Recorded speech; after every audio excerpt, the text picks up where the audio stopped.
Well, there's absolutely nothing better than an egg for breakfast, is there? Poached, boiled or fried, the choice is yours. What happens then? Well, you're left with an eggshell. And when you've got several of them, get them on the windowsill as you use them, dry them out and put them into a tub. And once you've got enough of them, mash them up a bit, and at which point they look like this.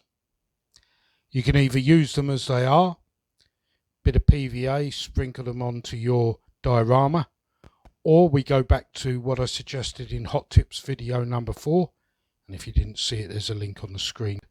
You will get some ballast free of charge. All you need to do is glue it on and give it a coat of paint. Couldn't be easier, couldn't be cheaper. Another hot tip from St Blazey Model World.